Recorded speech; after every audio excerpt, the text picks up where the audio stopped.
Bismillahirrahmanirrahim. Assalamualaikum warahmatullahi wabarakatuh. Perkenalkan, nama saya Muhammad Azhari Arifaladit dari Universitas Muslim Indonesia, Fakultas Hukum dengan nomor sambung 040-2018-0020. Jadi di sini saya menindaklanjuti soal dan langsung menjawabnya yang diberikan kepada dosen saya yang bernama Dr. Hardianto Janggi, SHMH. Dan langsung saja ke pertanyaannya, yaitu nomor 1, bagaimanakah kaitannya euthanasia dalam perspektif hak asasi manusia? Jadi, jawaban saya itu dari sudut pandang HAM pasal 9 ayat 1 Undang-Undang Nomor 39 tahun 1999 bahwa setiap manusia mempunyai hak untuk hidup, mempertahankan hidup dan meningkatkan taraf kehidupan.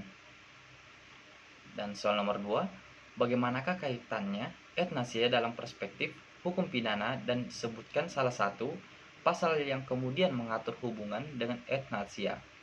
Jawaban saya yaitu tindakan euthanasia tidak dapat dijadikan sebagai dasar penghapusan pidana. Dengan demikian, euthanasia merupakan tindakan pidana dan terhadap pelakunya dapat dihukum berdasarkan pasal 344 KUHP, yaitu barang siapa merampas nyawa orang lain atas permintaan orang itu sendiri yang jelas dinyatakan dengan kesungguhan hati diancam dengan pidana penjara paling lama 12 tahun penjara. Jadi soal nomor 3 yaitu bagaimana jenis euthanasia dalam hal cara dilaksanakan.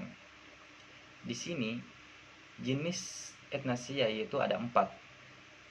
Yang pertama yaitu tidak adanya bantuan dalam proses kematian tanpa maksud memperpendek hidup pasien.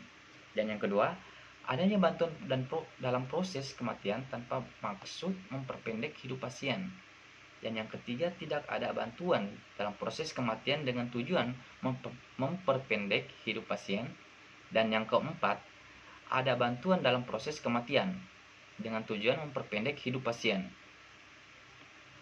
Dan soal nomor 4 yaitu bagaimana pendapat saya mengenai tindak euthanasia dalam hal ini dalam hukum pidana maupun hukum kesehatan belum adanya pengaturan secara jelas di masa yang akan datang agar hukum ini harus dilindungi oleh hukum. Jadi jawaban di soal nomor 4 ini saya masih belum mendapatkan jawaban untuk melindungi hukum euthanasia ini, karena banyak sekali yang memang euthanasia ini harus dihilangkan karena pertimbangan dari hukum Islam, hukum pidana dan hak asasi manusia sekaligus dalam pasal 304 KUHP, 338 KUHP, 340 KUHP, 345 KUHP, 359 KUHP dan 531 KUHP, bahwa dalam pasal tersebut menurut saya sangat bertentangan sekali dengan adanya euthanasia. Jadi itulah 4 soal yang saya jawab, dan saya berterima kasih kepada dosen saya yang bernama Dr. Hardianto Janggi SHMH yang telah memberikan materi dan tugas kepada saya. Adapun pengurangan atau kesalahan kata yang saya berikan mohon dimaafkan. Wassalamualaikum warahmatullahi wabarakatuh.